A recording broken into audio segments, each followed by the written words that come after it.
السلام عليكم ورحمة الله وبركاته. ازيكم يا شباب، عاملين ايه؟ يا رب تكونوا بخير، واهلا وسهلا بيكم في حلقة جديدة من حلقات مان تو مان 1907 بعد عودة وانقطاع. وطبعا على طول مش هنطول عليكم، لكن حابب ان ارحب بصديقي احمد عبد الخالق. مرحبا بيك مرة اخرى وعودة جديدة ان شاء الله ليكم. ومعانا النهاردة عدد من الاخبار لا بأس به، ويلا بينا.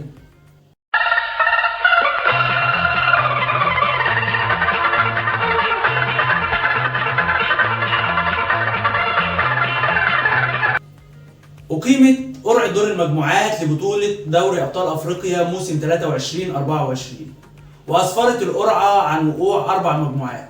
الأربع مجموعات في منها المجموعات القوية والمجموعات متوسطة المستوى، وفي الفيديو ده هنستعرض معاكم الفرق المتواجدة في كل مجموعة. اتفضل يا أحمد. المجموعة الأولى يا صديقي بتضم عدد من الأندية الكبرى، أمثال طبعا نادي صن داونز، ميلودي صن داونز الجنوب أفريقي، بالإضافة إلى نادي بيراميدز المصري، بالإضافة إلى نادي مازيمبي الكونغولي، ومعاهم الفريق الموريتاني نادي نوازيبو.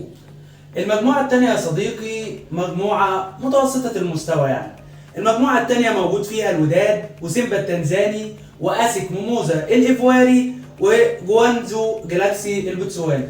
فعلا هي تعتبر مجموعة يعني متوازنة إلى حد كبير طبعا، والتأهل فيها قد يكون يعني الأقرب ليه طبعا نادي الوداد ونادي سيمبا التنزاني، طبعا مع الفريق العريق الإيفواري اسك ميموزا اللي بعيد كل البعد منذ فترة طويلة عن المنافسات الأفريقية، بالإضافة كمان إلى جوانجينج البوتسواني اللي يعتبر برضو مشاركته في دوري حديث لسه حديث المشاركة. بس يا صديقي الفرق حديث المشاركة دي أكتر فرق تخاف منها، لأن بيبقى عندها دوافع وحوافز إن عايزين يثبتوا نفسهم وعايزين يعملوا حاجة في البطولة يعني. صحيح. والمجموعة الثالثة واللي بتضم نادي الترجي الرياضي التونسي ونادي بترو أتلتيكو الأنجولي، بالإضافة إلى نادي الهلال السوداني، والنادي الأخير هو نادي النجم الساحلي التونسي. ويمكن دي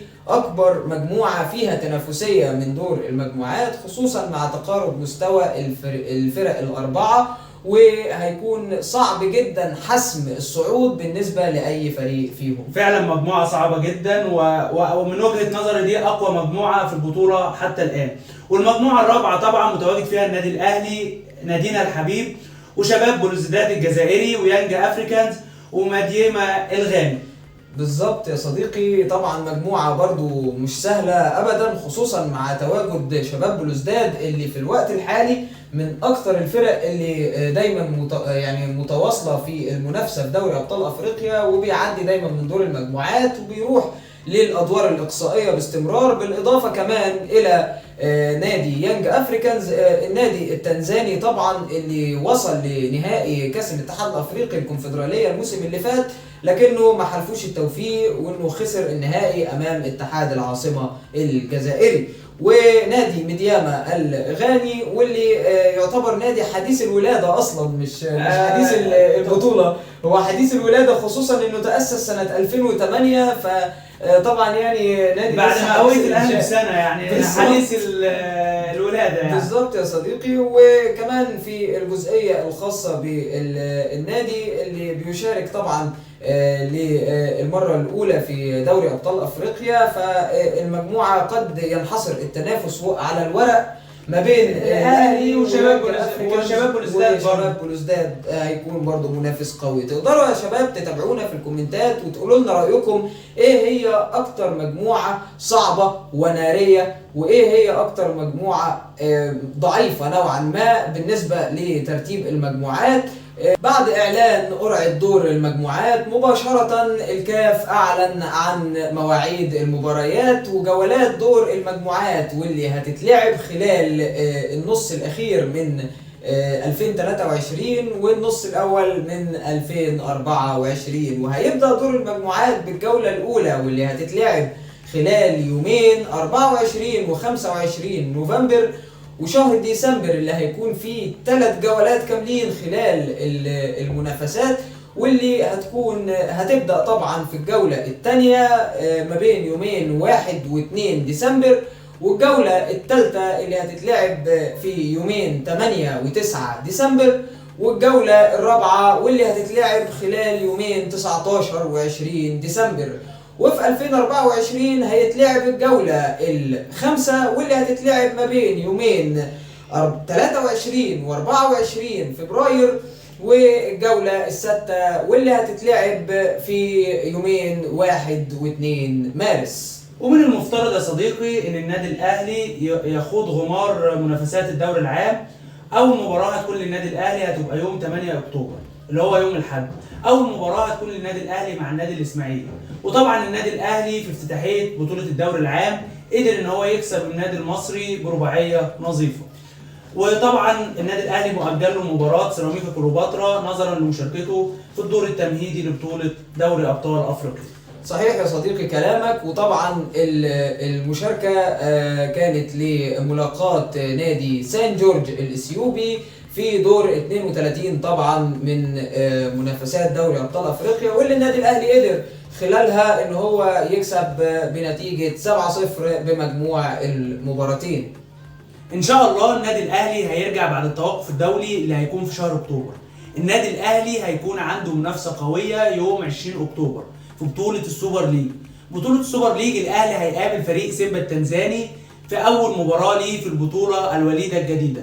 وبطوله السوبر ليج هتبقى اعلى بطوله ذات عوائد في افريقيا. بالظبط. وكمان يا صديقي حته انه النادي الاهلي بيشارك في النسخه الاولى من البطوله دي طبعا بتكسب البطوله نفسها شعبيه كبيره جدا، بالاضافه كمان الى ان البطوله فيها عوائد ماديه كبيره جدا.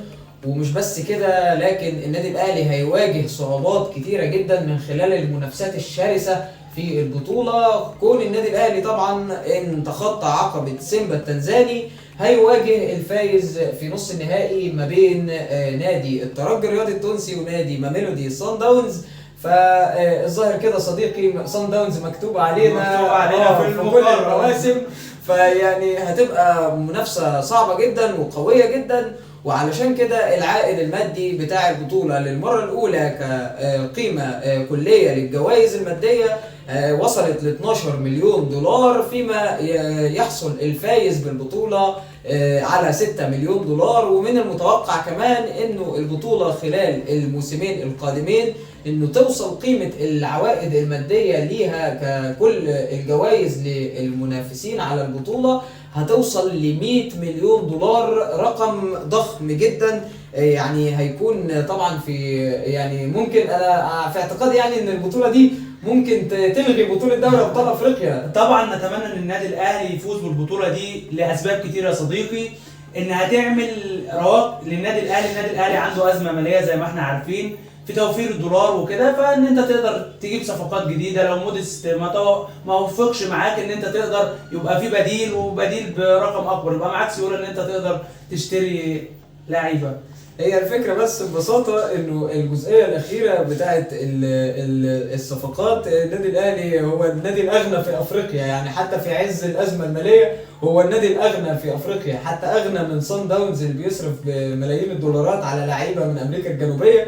فالنادي الأهلي قادر إن هو في عز الازمات، يعني زي ما بيقول دايما المحنه اخرها فرحه، يعني جمهور النادي الاهلي طبعا. بس احنا البحر يحب الزياده يا صديقي اكيد يعني، فاحنا نتمنى ان النادي الاهلي يسفر بجميع البطولات يعني ان شاء الله بامر الله. البطوله على المدى برضو هتوصل ل 24 فريق، ودي هتبقى طبعا يعني خطوه كويسه جدا للتنافسية فيها. ومحدش عارف التنافسية في افريقيا ممكن توصل لفين، لكن التطور بالنسبة للتنافسية الكروية في افريقيا شيء جيد جدا وعلى الخطى السليمة. نتمنى بس التطور كمان يشمل التحكيم الافريقي. بس كده دي تكون كل حاجة معانا النهاردة، وبنشكركم جدا على حسن الاستماع، وشكرا جدا، والسلام عليكم ورحمة الله وبركاته.